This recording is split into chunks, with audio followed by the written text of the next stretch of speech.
Sama saya Garsa Fahrizal. Dalam episode kali ini kita akan membahas mengenai bongkar strategi Tuton UT, cara ampuh biar sukses tanpa stres. Bersama narasumber kita hari ini, kedua narasumber kita yang sangat spesial nih ya, yaitu ada Bapak Alvin Herman Saputra, SPD MPD. Halo Pak Alvin. Halo Mas, halo teman-teman semua. Dan juga ada Ibu Eka Wirajuang Daur Rohmah, SEI MAK. Halo Ibu Eka. Halo teman-teman. Oke, gimana kabarnya nih Ibu?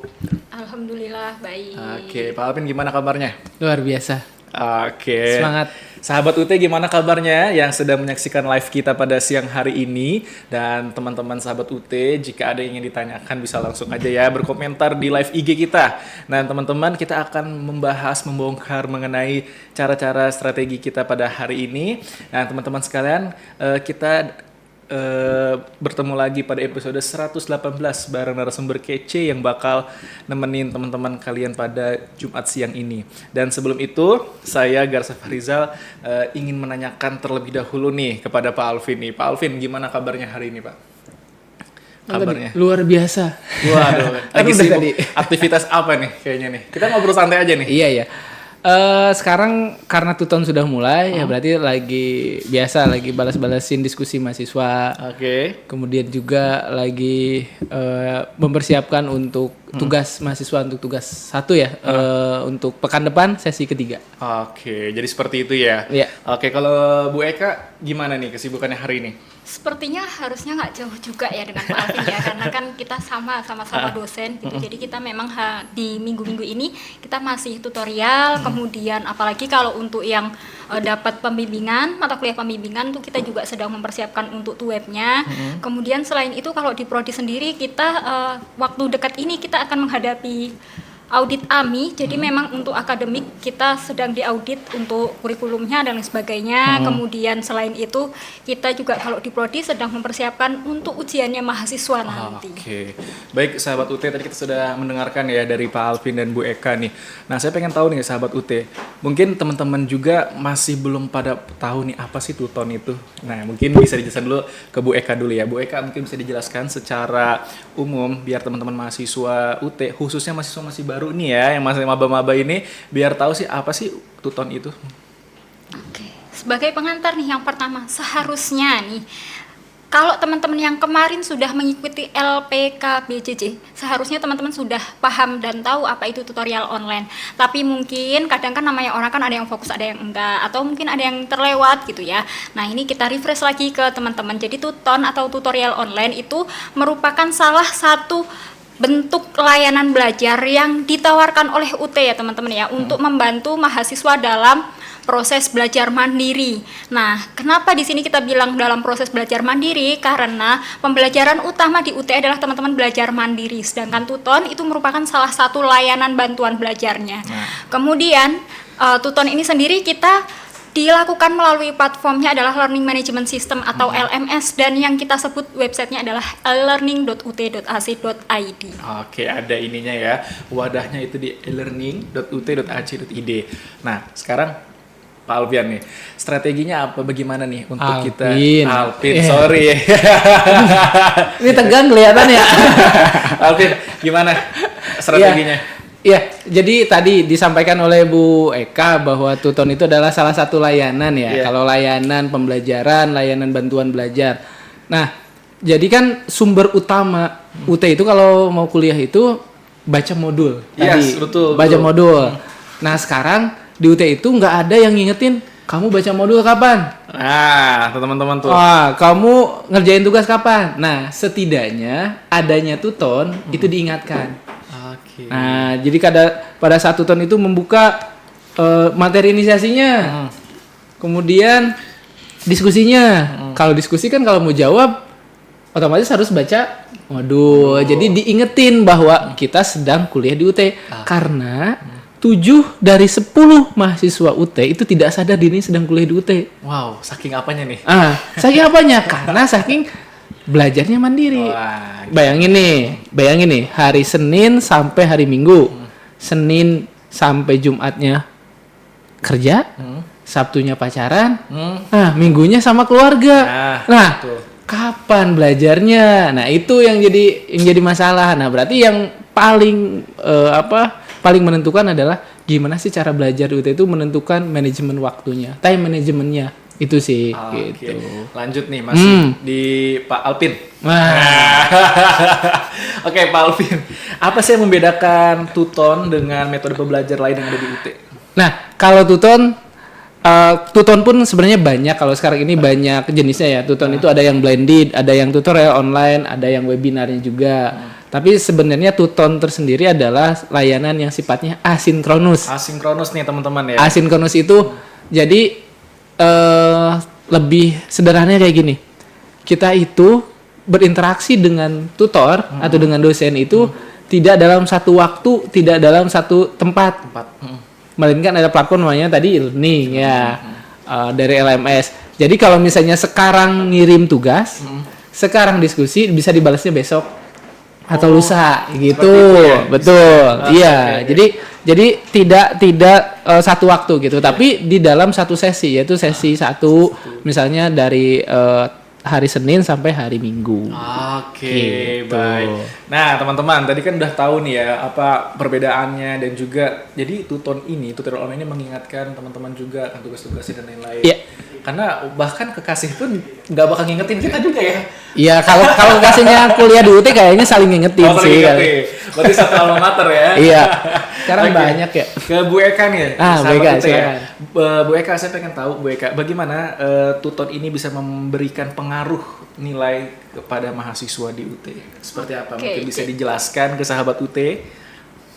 Kalau terkait dengan kontribusi nilai dulu ya, jadi pengaruhnya kan tidak hanya ke nilai. Kalau kontribusi nilai, jadi kalau nilai Tuton itu dia akan berpengaruh 30% ke nilai akhirnya mahasiswa dan 70%-nya dari UAS. Nah, masing-masing itu kontribusinya dari 20% kehadirannya teman-teman, kemudian 30% dari diskusinya teman-teman, dan 50% dari tugas tutorialnya teman-teman. Kemudian selain dari nilai ini tadi, sebenarnya kan yang namanya evaluasi atau asesmen belajarnya mahasiswa itu kita breakdown jadi dua, yaitu di dalam pembelajarannya teman-teman atau salah satunya di tutorial ini dan juga di ujian.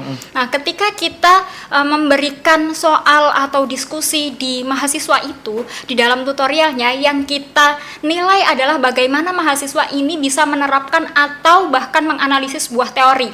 Jadi karena S1 itu atau diploma gitu ya, mereka itu memang diminta secara hotsnya atau thinkingnya mereka itu sampai menerapkan atau menganalisis. Jadi tidak hanya menjelaskan. Nah, ini yang biasanya juga salah kaprah di mahasiswa. Begitu mahasiswa mempelajari BMP-nya, mereka bilang kok BMP-nya teori-teori, sedangkan kita yang dipelajari kemudian ujian kok sudah menerapkan atau bahkan menganalisis.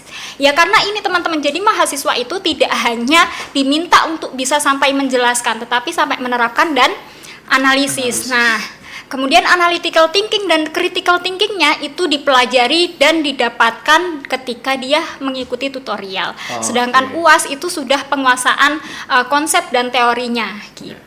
Oke, jadi seperti itu ya. Jadi banyak sekali nih pengaruh nilai-nilai yang bisa diambil ya Bu ya tadi ya Bu, yang tadi Bu Eka sudah jelaskan. Tapi saya penasaran juga nih, menurut Bu Eka, masih lanjut di Bu Eka ya, yang paling sering kesalahan mahasiswa saat mengikuti Tuton di UT ini apa aja? Mungkin Bu Eka, silakan. Oke, jadi yang biasanya itu ada jenis mahasiswa yang dia merasa karena ini ada kontribusi nilainya, ya udah deh, yang penting dapat nilai. Akhirnya dia kayak ya udah, yang penting ngasih tanggapan di diskusi, kemudian ngerjain tugas, padahal dia sebenarnya nggak mempelajari materi yang sudah diberikan. Kemudian dia tidak mencoba mengasah analytical thinkingnya dia. Kadang juga yang sampai paling lucu nih, kita tuh kadang menemukan nih di dalam tanggapan diskusinya mahasiswa, dia itu copy paste plek ketiplek dari yang ada di website sampai seiklan-iklannya ada. Waduh. Kadang juga AI itu kan ada form promnya sendiri ya, ada yang pagar-pagar dan lain sebagainya. Ini kan padahal AI sendiri dia sudah men-state bahwa tidak semua yang ada di AI itu benar. Dia bisa jadi ada error. Nah, ini dia. Jadi teman-teman, sahabat UT boleh menggunakan AI, tapi harus dibaca lagi, jangan pakai tiplek katanya ya. Kopasnya. Jadi hashtag-hashtagnya ke bawah dah. Iya, Ya kan? benar. Nah, kalau dari Pak Alpin gimana? Adakah tanggapan untuk menambahkan hal tersebut? Iya, jadi kembali lagi menurut saya sih ke tujuan ikut Tuton tadi ya. Ikut Tuton itu kalau misalnya sekedar untuk nilai, gampang. Iya. Gampang. Nilai 80 itu gampang ya. Isi diskusi, tugas. Dan kebanyakan mahasiswa yang menganggap bahwa diskusi itu sekali udah cukup. Padahal kalau misalnya kita berdiskusinya atau mengisi diskusi berkali-kali pun nggak jadi masalah. Iya, betul. Jadi kalau misalnya sekarang dinilai oleh tutor misalnya 60, jangan ini langsung ditambahin lagi diskusinya, ditambah lagi. Nah, kesalahan-kesalahan yang tadi yang oleh Bu Eka sampaikan tadi, banyak yang ChatGPT, kayaknya ChatGPT atau Copilot dan sebagainya ya, generative AI itu karena tidak percaya diri. Nah, itu kalau percaya diri sebenarnya sebenarnya diskusi-diskusi itu bisa dijawab dengan baca modul kemudian dengan isi pemikiran kita gitu. Karena kalau AI itu kelihatan terlalu sempurna menurut saya. Betul. Ya, kalau kelihatan ya kalau misalnya bahasanya terlalu runtut, sempurna bahasa AI itu. Nah, tapi kan kita sedang belajar. Nah, sedang belajar boleh kita tidak menutup adanya AI ya. Iya, betul. Tidak menutup, tapi tadi jangan asal copy pasti. Kalau di copy udah pasti tuh selesai ya. Nah, iya. Jadi copy pasti. Jadi jangan sampai di copy sampai ke form-formnya kayak gitu ya. Sama satu lagi sebenarnya. Tadi kan nilainya itu 30% ya tadi ya untuk yang tuton itu, atau bahkan kalau misalnya itu mata kuliah praton itu maka 60%. Nah, tapi ada syarat dan ketentuan. Jangan lupa syarat ketentuannya itu nilai UAS-nya harus lebih besar dari 30 atau sama dengan dari 30. Jadi baru berkontribusi. Jadi sekarang banyak nih. Saya juga bergabung di grup namanya di sini grupnya itu Joki Syariah Tuton. Waduh. Joki Syariah. Hati-hati teman-teman ya, hati-hati. Kenapa? Di grup Anda ada dosen. Ini saya ada nih, tahu nih ada nomor-nomornya. Nah, hati-hati kenapa? Hati-hati jangan kita terlena. Oh, ikut Tuton udah pasti nih nilainya 100 udah pasti lulus. Kalau tidak UAS nggak bisa juga. Atau UAS-nya nilainya kurang dari 30, ya sama aja bohong gitu ya. Nah, jadi jangan sampai kita dibodohi oleh orang yang tidak bertanggung jawab gitu ya. Teman-teman sahabat UT tetap fokus aja apa yang ada arahan atau aturan yang sudah UT terapkan ya. Jadi jangan ikut-ikutan ya Pak ya. Betul. Tadi ya ada ini ada itu, nanti yang ada teman-teman malah kemakan hoax. Ya, betul. Oke, Pak Alvin dan Bu Eka mungkin sambil minum juga boleh, sambil saya bacakan pertanyaan ya. Kayaknya makin dalam pertanyaan makin bikin haus narasumber kita nih. Silakan nih minum ya. Oke, selanjutnya bagaimana sih kesalahan-kesalahan tersebut ini bisa berdampak belajar dan nilai-nilai ini? Dari kesalahan tersebut, apakah efek nilainya? Ya, kalau efeknya sih sebenarnya pertama itu yang paling utamanya adalah pemahaman kita terhadap mata kuliah. Ya, betul. Itu. Jadi kalau misalnya kita asal ngisi kemudian asal dapat nilai, terus kapan kita memahami suatu materi atau suatu mata kuliah tersebut? Itu sih yang paling utamanya. Kalau seperti itu berarti nanti UAS-nya tidak maksimal. Itu yang pertama. Yang kedua, itu terkait dengan kalau kita tidak maksimal di Tuton, kalau misalnya kita ketika ujian nilainya pas-pasan 30 nih, misal nilainya tuh 30, 15 dari 50, artinya pas 30. Kalau misalnya tidak ada tambahan dari Tuton, bisa jadi nilainya tuh 0. Artinya nilainya itu tidak lulus biasanya. Tapi kalau ada bantuan dari Tuton, misalnya nilai akhirnya aja 60 atau 70, maka akan ada bantuan 30%. Sekitar berapa kalau 50-60 berarti sekitar ya 10-11 poin. Ya. Akhirnya bisa lulus, nilainya misalnya bisa C atau bisa jadi B. Ya. Nah, artinya Tuton ini adalah layanan bantuan belajar untuk bisa menambah atau mendongkrak nilai gitu ya. Oke, baik. Gitu. Dari Ibu Eka ingin menambahkan terkait hal tersebut, mungkin bisa dikasih tahu juga ke teman-teman sahabat UT mahasiswa. Mungkin pelan-pelan ya Bu ya, step-stepnya ya Bu ya, biar teman-teman juga bisa merinci satu-satu. Silakan Ibu. Baik, tadi menambahkan dulu sebentar dari yang Pak Alvin bilang tadi. Jadi memang benar teman-teman ketika kita belajar, terus student juga belajar gitu ya, itu setiap orang kita pasti punya cara pembelajaran sendiri-sendiri. Ada jenis orang yang dia itu lebih bagus nih ketika dia di pembelajaran, pas kuliah, pas tutorial, itu dia lebih mampu, terus nilainya lebih oke daripada nanti pas ujian meskipun dia udah belajar banyak, udah belajar lama, tapi dia gampang ngeblank di ujian. Nah, orang-orang jenis yang seperti ini dia harus bisa memaksimalkan dirinya di dalam tutorial. Tapi ada juga teman-teman yang dia itu ketika belajar SKS pun aman gitu ya, pas ujian aman, tapi pas disuruh belajar yang agak panjang, fokusnya dia terganggu. Nah, orang-orang yang seperti ini boleh dia memaksimalkan di ujiannya, tetapi tutorialnya tetap harus dipelajari karena dia tetap harus belajar kan. Betul, Mbak. Jadi itu yang pertama. Kemudian yang kedua tadi balik lagi, ketika kita menggunakan copy paste atau kita melanggar etika akademik, plagiasi, itu otomatis pasti nilainya 0. Biasanya kalau kita di tutorial itu yang pertama, ketika dia mengerjakan itu ketahuan kopas atau melanggar etika akademik, itu biasanya pertama kita minta tutornya dulu buat menegur, biar bisa diganti dengan jawaban yang memang itu jawaban mahasiswa sendiri. Kemudian kalau dia tetap tidak mengindahkan, maka nilainya otomatis akan dikasih nilai 0. Itu yang termasuk sebagai sanksi akademik. Nah, yang paling berat itu kita ada ya Pak Alvin ya, yang sampai kayak untuk yang tugas akhir program artikel ilmiah itu sampai kita drop nilai mata kuliahnya ya Pak ya, karena dia memang melanggar diubah etika nilainya. akademik. Udah lulus nilainya sekarang udah lulus, sudah A, karena ketahuan kopas dan lain sebagainya, kita langsung nilainya jadi tidak lulus, jadi BL. Oh gitu ya Pak ya. Tuh teman-teman ya, jangan main asal kopas ya sahabat UT ya. Saya merimain juga ya Pak ya. Jadi itu sangat krusial ya Pak ya, artinya ya Pak ya.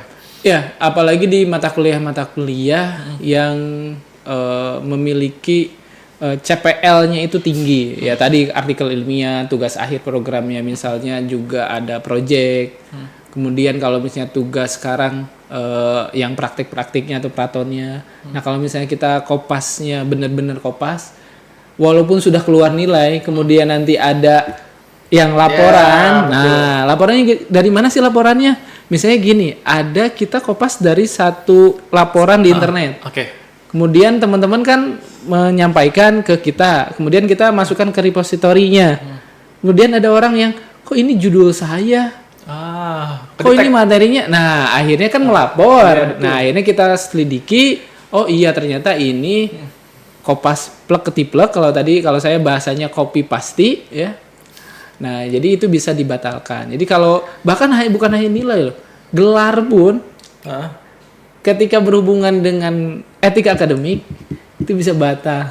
Itu tuh. Jadi harus hati-hati ya. Gitu. Siap. Oke, next kita pertanyaan selanjutnya ya teman-teman ya. Tadi kita sudah tahu juga, mungkin kita akan next pertanyaan selanjutnya. Tadi Pak Alvin dan Bu Eka juga sudah menjelaskan kesalahannya ya, apa-apa. Selanjutnya, apakah yang harus dilakukan mahasiswa nih, Pak Alvin dan Bu Eka, jika bisa mendapatkan nilai bagus, mulainya tuh seperti apa dulu nih, kan dari sesi pertama hingga akhir tuh, tuton ya, gimana? Boleh saya dulu ya? Boleh. Nanti ditambahkan oleh Kak Brodi ya. Nanti ditambahkan oleh Bu Kak Brodi. Siap, Bu Kak Brodi. Jadi teman-teman, kalau misalnya tuton itu nilainya bagus itu pertama itu menurut saya sih adalah kita harus menentukan me time kita dengan UT. Me time itu apa tuh? Me time itu misalnya tentukan waktu belajarnya kapan.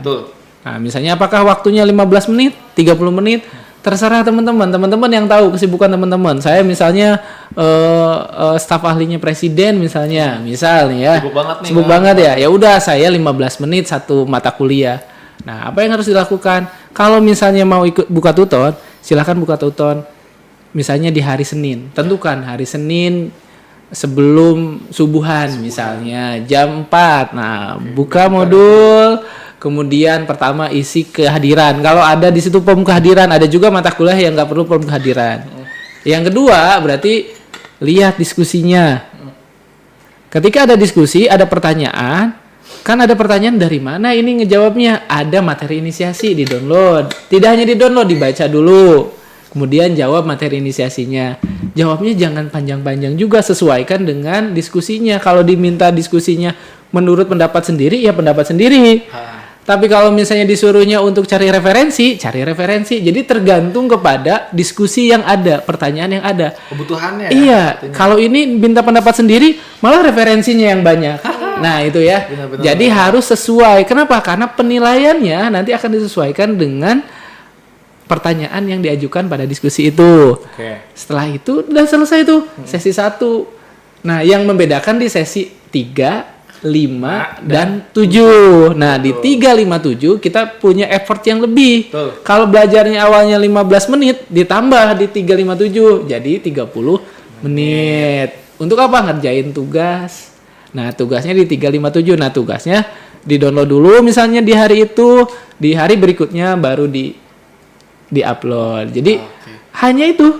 Kalau misalnya tuton. Nah, yang berat adalah baca modulnya. Nah, teman-teman, modul BMP-nya tuh. Nah, BMP-nya itu yang berat. Nah, kan teman-teman sudah belajar gimana caranya supaya baca modul itu efektif dengan SQ3R dan sebagainya, punya mind mapping dan lain-lain. Nah, itu dipraktikkan gitu. Kalau sudah itu aman tuh. Nah, sekarang pertanyaannya gimana? Kan sekarang isunya yang ada itu tutornya jadi 1 minggu. Iya. Betul ya, ini banyak pasti yang komen nih. Tutornya sekarang jadi 1 minggu, awalnya 2 minggu semua. Sebenarnya hakikatnya yang dulu pun 1 minggu.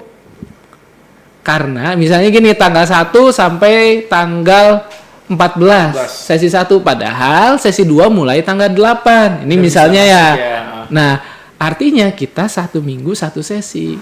1 minggu untuk yang lebihnya itu adalah waktu hilaf. Nah, tuh teman-teman. Iya, itu waktu hilaf jangan digunakan karena ada waktu hilaf. Iya, waktu hilaf. Waktu hilafnya 1 minggu. Kalau dulu, sekarang waktu hilafnya hanya di sesi 1, sesi 2. Sisanya nggak boleh hilaf. Nggak boleh hilaf gitu. Nah, jadi tentukan di hari Senin sampai hari Minggu itu tentukan waktu untuk me time-nya dengan modul UT itu apa gitu. Iya, apalagi kan tadi yang Pak Alvin bilang di sesi ketiga, kelima dan ketujuh itu harus perlu effort lebih waktu. Iya, betul. Gitu baik. sih.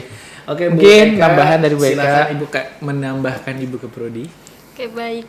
Saya menambahkan di bagian belajarnya sama cara ngerjainnya aja ya. Yang pertama, cara belajarnya tadi, emang yang namanya tutorial online itu nggak akan jauh dari BMP-nya teman-teman, karena memang yang dipelajari itu. Jadi teman-teman boleh banget dari yang kemarin teman-teman sebelum masuk masa tutorial kan teman-teman sudah diminta untuk belajar. Nah, teman-teman boleh banget ngecek dari BMP-nya teman-teman, tinjauan mata kuliah yang ada di halaman depan BMP itu dibaca. Jadi itu yang kira-kira akan dipelajari oleh teman-teman selama kuliah. Contoh, modul 1, dia itu tentang apa yang akan kita pelajari, capaiannya apa. Nah, itu nanti dia yang akan muncul di sesi 1 dan lain sebagainya. Dan itu inline dengan RPS, RAT, dan juga SAT yang sudah disematkan di e-learning. Jadi teman-teman sudah nggak kagok lagi kira-kira nih sesi 1 tuh nanti yang dipelajari apa, ya kan? Terus diskusinya tentang apa, nanti tugasnya tentang apa, itu nggak akan jauh dari situ karena memang inline.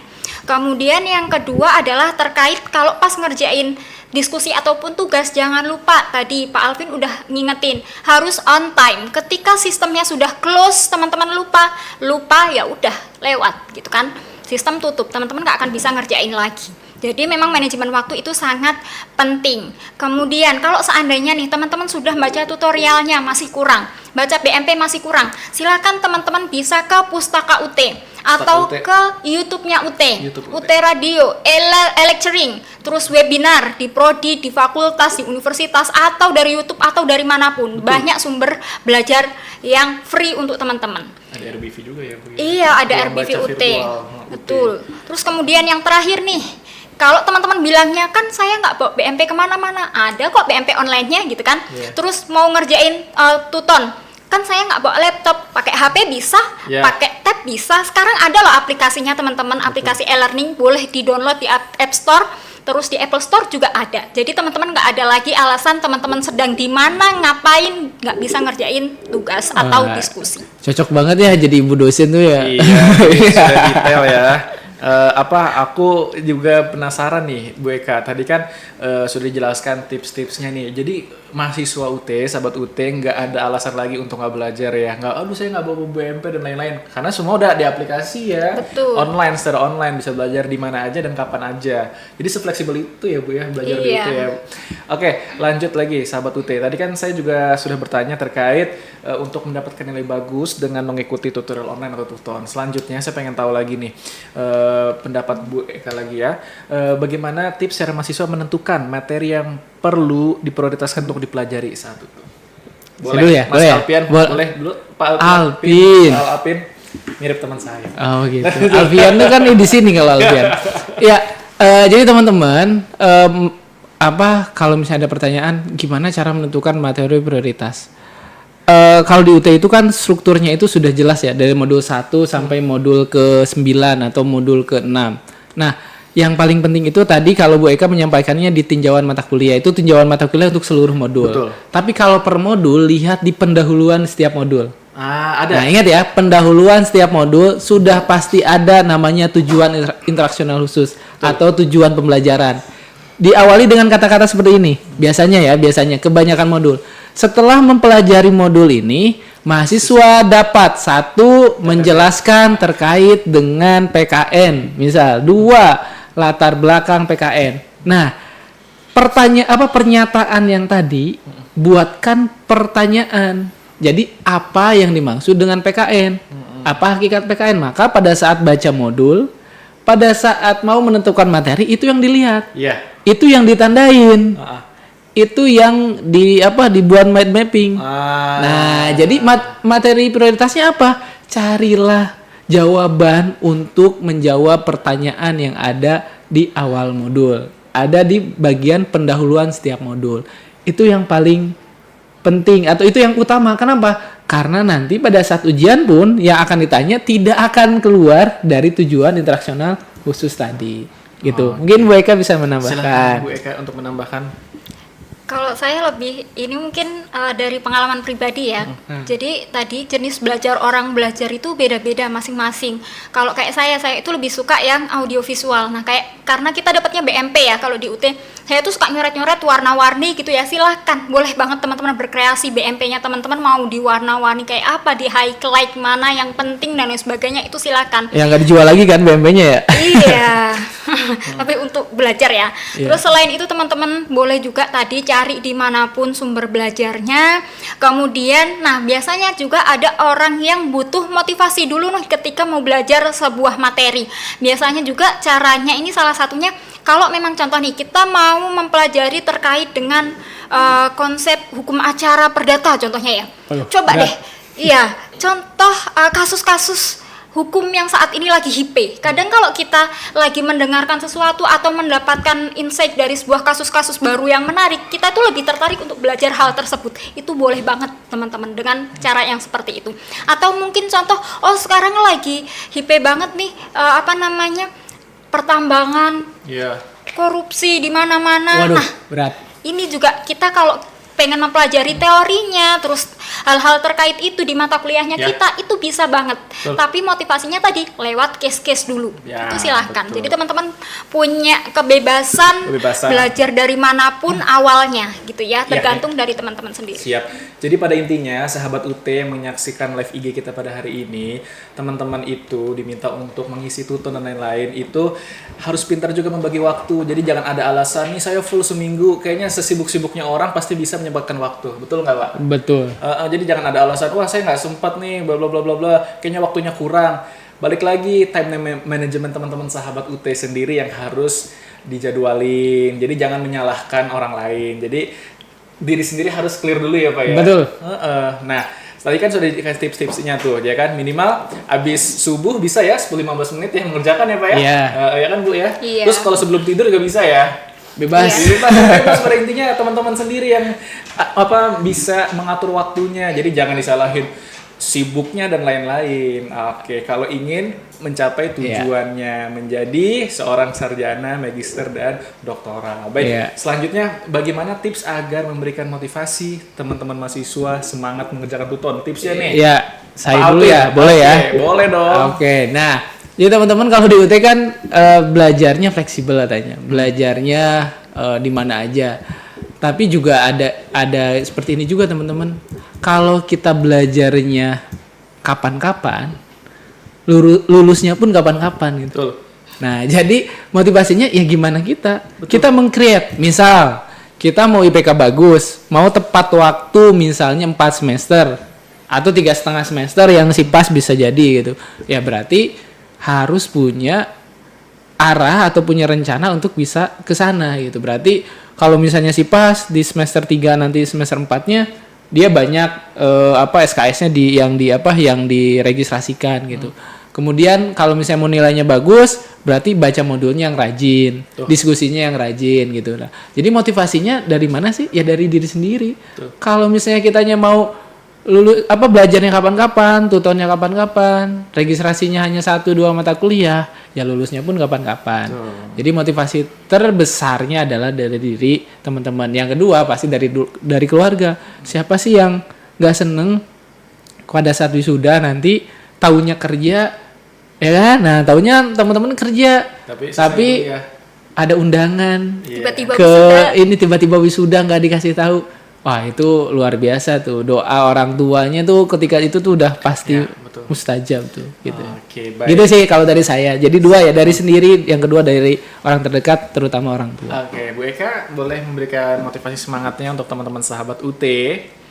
Terutama ini ya, tadi terkait dengan motivasi, memang kita harus tahu dulu nih sebenarnya tujuan utama kita kuliah itu apa.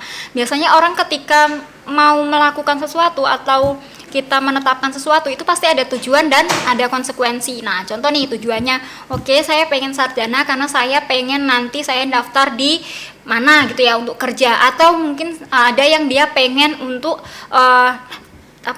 itu mau naik jabatan dan sebagainya. Jadi setiap orang pasti punya tujuan sendiri-sendiri. Nah, itu kemudian nanti di breakdown dengan strategi belajar dia. Kalau dia membutuhkan strategi yang harus cepat lulus, berarti dia juga tetap harus fighting nih setiap pembelajaran, dia ngambil SKS-nya yang banyak, kemudian dia ngerjain diskusi, tugas, tutorial dan sebagainya itu dengan maksimal gitu ya, untuk bisa mencapai tujuannya masing-masing. Kemudian teman-teman bisa juga, kan kita sekarang sudah banyak yang pakai online ya. Kalau kita agak pelupa gitu ya, teman-teman boleh pakai reminder dari HP-nya teman-teman gitu ya, buat ngerjain diskusi diskusi, tugas, kemudian untuk belajar. Kemudian kalau seandainya teman-teman itu lebih suka belajarnya nggak sendirian, silakan kalau ada yang bareng-bareng dengan temannya satu kelas atau satu prodi gitu kan ada yang punya WAG untuk prodi itu juga bisa dimanfaatkan, atau di UT daerahnya itu juga boleh. Tapi kalau memang ini untuk belajar ya belajarnya aja, bukan berarti pas ngerjain tugas harusnya tugas individu terus dikerjain bareng-bareng. Nah itu yang salah. Kemudian teman-teman harus work life balance katanya ya, jadi tetap harus study kalau yang belajar bekerja juga di rumah sosialnya juga harus istirahat tetap gitu ya. Jadi kita tetap masih punya mental yang sehat dan fisik yang sehat juga. Baik. Tadi kan sudah ini ya diberikan motivasi atau semangat agar tetap terus mengerjakan tutorial online mungkin dari teman-teman sendiri. Next pertanyaan, kita pengen tahu juga nih apa sih trik khusus supaya belajar sesi panjang ini tetap fokus. Nah, lebih ke fokusnya nih, Pak. Ya. Kalau menurut saya satu jawabannya, kita harus mengurangi distraksi. Distraksi yang paling utama adalah gadget. Jadi kalau mau me time dengan UT, ya kalau saya nyebutnya me time ya, artinya kalau me time itu berarti harus baca modul, mau tuton, mau apa gitu, handphonenya silent minimal. Ya, betul. Kenapa? Nggak tahu, ini saya aja mungkin ya. Belajar nih, kalau belajar, handphone bunyi misalnya, tiba-tiba teng misalnya, apa gitu, ada notifikasi. Jadi baca modulnya 5 menit, ngerjain tutornya 5 menit, scroll TikToknya 2 jam. Belum cekot-cekotnya. Apalagi yang muncul yang kayak gitu ya, yang dari warna oranye, warna hijau yang seperti itu. Nah, jadi satu sebenarnya hilangkan distraksi itu. Hilangkan distraksinya yang paling utamanya adalah gadget. Jadi kalau misalnya mau belajar 15 menit, 30 menit full handphonenya di silent, handphonenya dibalik. Kasih tahu ke pacar kalau punya pacar, kasih tahu ke atasan bahwa saya waktunya belajar itu malam itu jam sekian misalnya. Kenapa? Karena itu harus jadi prioritas. Kalau tidak seperti itu, fokusnya hilang. Kalau nggak seperti itu, kita belajarnya tidak maksimal gitu ya. Jadi kalau dari saya satu aja itu. Jadi kalau gimana caranya? Hilangkan distraksinya atau kurangi distraksinya. Itu sih. Betul sekali ya teman-teman ya. Jadi balik lagi ke sahabat UT, pada intinya kembali ke niat awalnya berkuliah ya Pak ya. Jadi teman-teman juga tugas-tugas yang tepat waktu dikerjakan, enggak sistem SKS nih, sistem kebut semalam satu waktu dikerjakan semua. Wah, gempor ya Pak. Gitu. Betul. Oke, dari Bu Eka silakan ingin menambahkan trik khusus untuk bisa tetap semangat dan fokus dalam mengerjakan tuton dari sesi yang panjang ini? Oke, jadi karena sesinya panjang ya, namanya kuliah kan nggak cuman 1 minggu, tapi dia akan sampai lulus gitu ya. Yang pertama, teman-teman harus tahu dulu nih kenapa teman-teman milih prodi itu dan interestnya apa gitu ya. Jadi ketika teman-teman sudah interest dengan sesuatu, pasti teman-teman akan menggali tuh gitu ya. Terus yang kedua, teman-teman harus menemukan metode pembelajaran yang paling tepat buat teman-teman. Karena kan ada tadi saya bilang metode yang kadang kita lebih suka audio, kadang ada yang visual, audio visual, atau ada yang dia lebih suka di tempat yang bising gitu ya, atau ada yang lebih suka yang tempat yang sunyi dan sebagainya. Itu belajar sambil makan juga ya. Iya, ada juga yang gitu. Ada banget. Macam-macam itu. Sambil dengerin musik. Makanannya masuk, materinya nggak masuk gitu. Ya, kalau itu berarti namanya nggak efektif, Pak. Itu mah jatuhnya nyemil ya. Iya. Terus. Betul. Terus habis itu kalau udah menemukan, silakan bisa diikuti. Tetapkan waktunya, kemudian manajemen waktu jangan lupa, kemudian beragam sumber pembelajaran yang teman-teman bisa ikuti, ambillah sesuai dengan tadi pembelajaran teman-teman audio visual atau audio visual. Oke, baik, seperti itu ya. Next Dikit pertanyaan. boleh ya? Dikit lagi, silakan, dikit Pak. ya. Untuk nambahkan ada nggak apa-apa? Lanjut, Iya. Pak. Jadi ini teman-teman, yang disampaikan saya tadi Bu Eka itu hanya teori. Kadang prakteknya itu susah. Jangankan teman-teman, saya pun sama ketika mau disuruh prakteknya susah. Tapi percayalah kalau dimulai hari ini, mulainya hari ini, mulainya dari hal yang kecil dan mulai dari diri sendiri. Betul. Itu jadi kalau mau tadi bicara apa lain sebagainya, ya kalau misalnya nggak dimulai sekarang, kapan lagi gitu ya? Dimulai dari yang kecil, gimana mau hal yang besar gitu? Itu aja sih. Ya, silahkan. Baik. Selanjutnya saya pengen tahu nih bagi teman-teman sahabat UT ya, bagaimana sih apakah ada strategi dalam mengerjakan tuton saat mengerjakan tugas punya deadline yang ketat nih ya? Biar nggak kejar-kejar deadline nih, gimana nih, Pak? Ya. Tadi kalau saya sih punya jadwal ya. Kalau menurut saya punya jadwal belajar. Jadi tentukan jadwal belajarnya dan itu pasti ada pengingat. Kalau misalnya sekarang kan di handphone gampang ya. Atau paling tidak juga itu ditempel di kamar, ditempel ini tuton kita berapa lama sih kita belajar tuh nggak terlalu lama kan, hanya 8 sampai hampir 2 bulan ya. 2 bulan lebih ya, 2 bulan lebih 1 minggu misalnya untuk belajar. Kita buat pengingat. Kemudian yang lainnya adalah menurut saya adalah ngingatin punya kelompok kecil untuk belajar, punya grup ya. Kalau biasanya kan kita buat grup itu banyak, ya kan banyak isinya. Nah kalau misalnya mau lebih efektif, buat kelompok belajarnya itu jangan lebih dari 5 orang. Karena kalau lebih dari 5 orang biasanya gibah. Jadinya rumpi. Iya rumpi. Jadi buat kelompok belajar itu yang efektif itu, ini menurut teori ya, itu jangan terlalu banyak. 2-3 orang, paling maksimal 5 orang.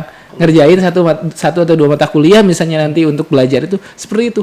Kalau banyak, yakin lah, coba teman-teman cek deh kalau di WhatsApp grupnya banyaknya gibah, banyaknya apa, promo apa gitu biasanya yang disebar kan. Gitu-gitu dan buat grup itu sekarang mau belajar ini nih, jangan grup pada saat mau ujian. Biasanya ujian sukses. Nah, kalau itu biasanya konotasinya berbeda kalau ujian sukses. Ujian mepet. Nah, gitu. Jadi buatlah sekarang. Jadi buat kelompok belajar. Jangan banyak-banyak. 2-3 orang mata kuliahnya sama, prodinya sama. Nah, itu memotivasi juga, mengingatkannya juga. Enak kan di sana. Jadi ada grup itu, oh iya, ini teman kita, ini sahabat kita. Itu sih menurut saya. Oke, thank you. Jadi teman-teman ya tadi bisa juga ya bisa diambil tuh positifnya, bisa juga teman-teman bisa membuat grup untuk bahan diskusi untuk materi yang ada di BMP dan lain-lain. Ya minimal tadi ya 3-4 gitu ya. Kalau berdua mah mendingan japri-japrian aja ya. Oke, dari Ibu Eka ingin menambahkan?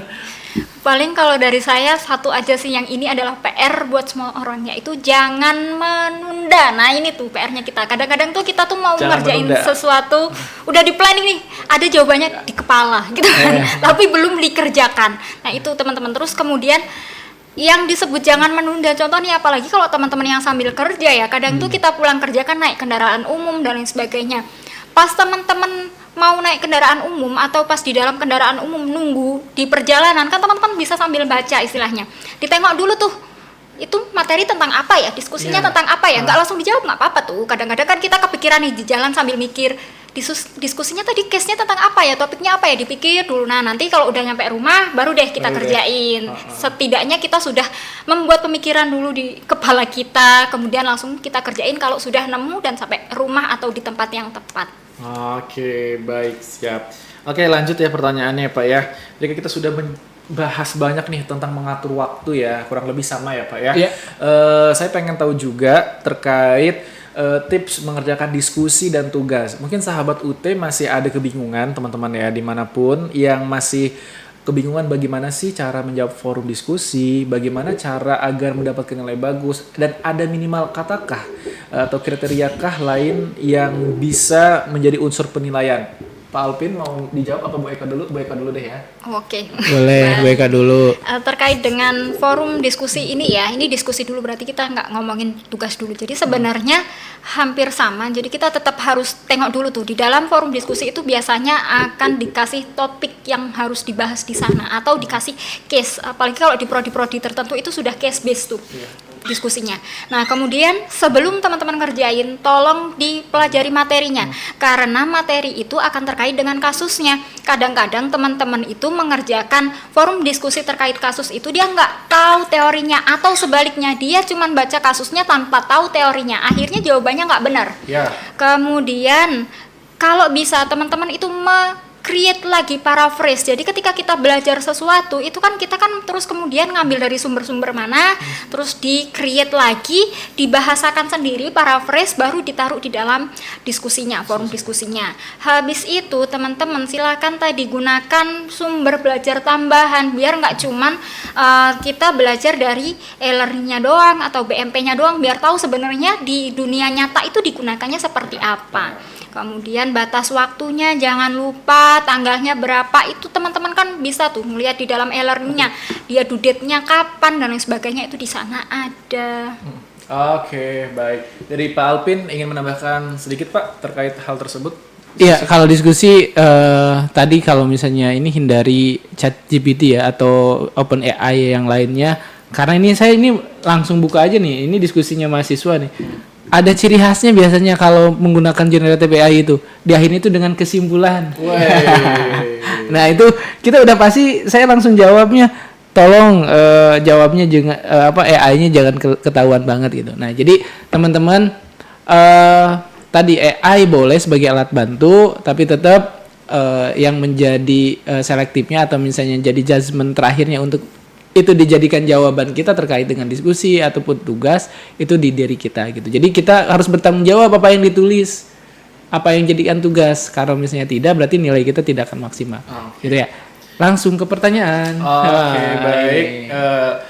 Bapak langsung pertanyaan aja nih, saya belum masuk situ. Ya, tapi udah tunggu banyak nih. Iya, di sini banyak tuh, saya lihat di komen-komen tuh, di komen-komen di bawah ini ya, teman-teman ya. Kita udah lihat ya komen-komen di bawah sini ya. Oke, sebelum kami bacakan, kita pengen lihat dulu nih polling dari teman-teman di Instagram kita. Oke, ada beberapa yang sudah polling terkait kamu paling sering buka Tuton lewat. Oke, yang paling banyak memilih laptop atau device itu 52% ya. Dan selanjutnya dari HP itu 48. Artinya masih banyak menggunakan device nih Pak Alpin ya, laptop dan lain-lain ya Pak ya. Iya. Selanjutnya, waktu paling nyaman ikut Tuton itu pada pukul apa nih? Malam hari atau di saat waktu kerja? Nah, yang banyak ngevote itu di malam hari, 72%. Dan di sela-sela waktu kerja mungkin siang, sore, pagi, itu 28%. Artinya teman-teman, kebanyakan mahasiswa UT ini mengerjakan Tuton di malam hari setelah after activity ya. Oke, selanjutnya tugas Tuton biasanya mau dikerjakan ini kapan nih? Langsung begitu dibuka atau deadline warrior? Wah, deadline warrior nih lumayan hampir nih ya. ya. Dan tapi langsung dibuka itu banyak juga 55%-an ya kurang lebih ya. Oke, next. Polling selanjutnya, pernah lupa ikut diskusi Tuton? Nah, dan banyak banget nih yang ikut ngevote nggak pernah dong, itu 67% nih. Udah hebat nih. Lupa diskusi ya, untuk jawab diskusi ya. Nah, selanjutnya juga kita lihat pollingnya. Gimana cara kamu jaga konsisten ikut tuton? Ya, ini random aja nih yang paling penting submit 58%. Wah, nggak boleh. Yang penting aja submit nggak boleh ya Pak Bu? Iya. Nggak boleh nih, harus di Planning dulu. planning ya. dulu dong. Nah, ini harus dikelarin ya teman-teman ya. Punya jadwal khusus, nah ini keren nih termasuk nih, punya jadwal khusus ya. Jadi 42% sudah dicatat ya Bu ya. Lanjut pollingnya. Ada lagi? Oke, pertanyaannya kita akan bacakan dari kolom komentar di bawah ini teman-teman. Gimana caranya belajar konsisten dengan materi yang ada di Tuton dari @fnalrianza. Oke, boleh dijawab Pak Alpin atau Bu Eka? Silakan BK. Oke, belajar konsisten ya. Nah, ini sebenarnya tuh susah nih konsisten. Kadang tuh kita mood-moodan, ada yang pas lagi moodnya bagus, belajar banyak. Habis itu ada yang moodnya pas lagi agak turun gitu, terus tar deh gitu kan. Nah, ini cara menjaganya tadi. Kita tetap harus punya interest terhadap apa yang kita pelajari. Cara mencarinya kan macam-macam tadi. Salah satunya lewat case, terus atau teman-teman buka tentang audio atau apapun yang berkaitan dengan itu, atau podcast yang berkaitan dengan itu. Jaga dulu itu motivasinya. Baru setelah itu teman-teman nanti bisa konsisten dengan apa yang dipelajari. Gitu sih. Itu intinya di situ sebenarnya. Baik, next pertanyaan selanjutnya. Oke, ada @hidayat Mikbal. Dosen tidak aktif menilai sehingga tidak tahu jawabannya, harus direvisi atau tidak? Pak Alvin, sebagai staf ahli, dijawab. Siap. Baik teman-teman. Jadi tadi yang pertama tuh diskusi itu tidak hanya sekali, jadi boleh berkali-kali. Kalau misalnya sekarang pertanyaannya, gimana dosennya belum memberikan penilaian? Nah, jadi kalau misalnya teman-teman merasa tidak pede, menurut saya mendingan jawab lagi diskusinya. Misalnya jawabnya itu jangan menjawab diskusi yang sudah, tapi menanggapi pertanyaan dari teman kita gitu. Jadi misalnya ada teman kita tuh yang kopas misalnya. Ini Pak, ini nih kopas nih kelihatan dari ini, boleh tuh seperti itu. Atau misalnya kok ini jawaban yang sayang di kopas nih. Jadi teman-teman boleh, karena di situ adalah adanya diskusi itu di situ. Jadi ketika saling menanggapi tidak hanya dari dosen gitu. Bahkan kalau misalnya kita sekarang ini belajar pun, siapapun adalah dosen, siapapun adalah guru, kapanpun adalah tempat belajar. Ya, betul. Nah, ketika misalnya ada jawaban mungkin yang bagus, kita tanggapin. Ya. Atau misalnya ada yang kurang, kita beri. Nah, jadi supaya nanti tutor atau dosen itu bisa menilai, oh ini mahasiswa ini aktif nih, bagus nih. Nah, jadi penilaian itu tidak hanya dari jawaban kita yang menjawab pertanyaan, tapi interaksi yang ada di diskusi itu, ya namanya juga diskusi. Kalau diskusi hanya satu kali, bukan diskusi ya. Jadi harus ada timbal baliknya, kayak gitu. Jadi kalau misalnya belum, pasti nanti juga akan ditanggapi atau diberikan nilai. Tapi kalau tidak pede tadi saya sampaikan, boleh saling menanggapi dari diskusi teman kita, gitu ya. Oke, baik. Oke, selanjutnya juga ada komen positif dari sahabat UT yang menyaksikan live kita pada hari ini. Aku lagi kerja juga kok, mana urus keluarga, nongkrong juga, kuliah jalan kok, tugas aman. Wah, keren nih. Jadi dia kerja juga, ngurusin keluarga juga, nongkrongnya tetap jalan juga nih ya, sebagai anak muda juga mungkin ya. Nah, ini laki-laki perempuan? Ini kayaknya Rama, pasti cowok nih. Tapi Uci belakangnya. Rama luar biasa. Oke, salam ke Rama ya. Terima kasih udah menyaksikan live IG Univ Terbuka. Selanjutnya, oke, pertanyaannya sudah habis nih, poin sudah dibacakan juga. Setelah itu mungkin dari Pak Alpin dulu untuk memberikan closing statement pada materi tema kita pada hari ini, dan juga memberikan semangat, motivasi untuk teman-teman sahabat UT, mahasiswa UT tetap mengerjakan tutonnya. Silakan Pak Alpin. Baik, kalau tadi di tema kita kan gimana caranya supaya tuton itu berhasil sukses tanpa stres.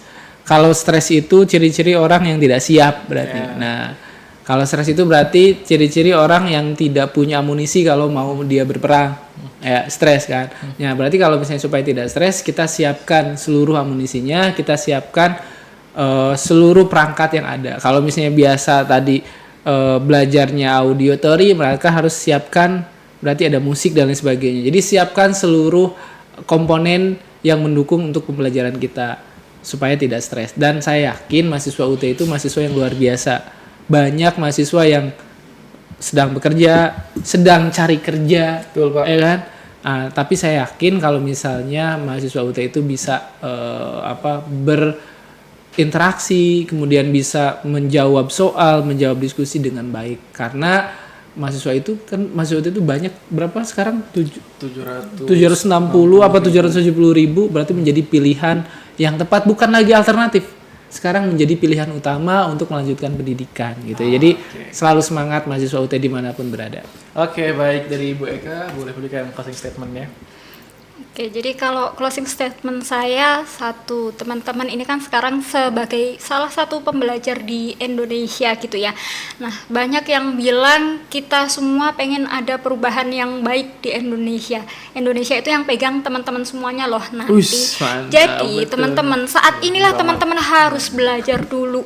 Kalau teman-teman dari sekarang aja belajar nggak bisa konsisten, teman-teman belum paham dulu nih terkait dengan teori-teorinya seperti apa, dasarnya aja belum tahu, gimana nanti teman-teman bisa di dunia nyata. Itu satu. Yang kedua, kalau teman-teman bilang saya tuh tinggalnya di pedalaman loh dan lain sebagainya, nggak ada masalah dong. Beberapa tahun kemarin aja kita ada salah satu alumni, atau waktu itu dia sebagai mahasiswa berprestasi IPK tertinggi, dia bekerja berasal dari tempat yang terpencil, nggak punya laptop teman-teman, dia ngerjain tugasnya, diskusinya sampai dia lulus itu pakai HP bututnya dia. Tapi dia menjadi mahasiswa terbaik saat itu. Oh, mantap. Ya, semoga yang menyaksikan ya, yang nonton itu ya, Bu ya. Iya. Karena banyak sekali mahasiswa UT juga yang kita tidak bisa ceritakan satu persatu hal-hal positifnya ya, Bu ya. Banyak sekali dari berbagai daerah, bahkan di luar negeri. Oke, Bu Eka, terima kasih, dan Pak Alpin. Demikianlah sahabat UT, episode kita ke 118 pada hari ini bersama narasumber kita, Bapak Alpin Herman Saputra, SPD MPD selaku staf ahli bidang inovasi pendidikan, dan juga ada Ibu Eka Wirajuang Daurahma, SEI MAK selaku ketua program studi akuntansi Fakultas Ekonomi Bisnis Universitas Terbuka. Dan terima kasih juga untuk sobat UT untuk menyimak perbincangan kita pada siang hari ini tentang strategi sukses mengikuti tuton di UT. Ingat, kunci sukses bukan hanya tentang seberapa keras kita belajar, tapi bagaimana kita belajar dengan cerdas, terstruktur. Dan tuton ini bukan sekedar kewajiban, tapi kesempatan membangun kebiasaan belajar mandiri teman-teman yang efektif. Dan jangan takut untuk mencoba berbagai metode, atur waktunya teman-teman, dan atur juga agendanya. Jadi teman-teman bisa mengerjakan tuton dengan baik, lancar, dan mendapatkan nilai yang sempurna dan memuaskan ya Bapak Ibu ya. Iya. Oke, baik. Oke, terima kasih sudah join live kita pada hari ini dan bersama saya Garsa Fahrizal. Sekian bincang episode 118 pada hari ini dan sampai bertemu lagi sahabat UT. Dadah. Dadah.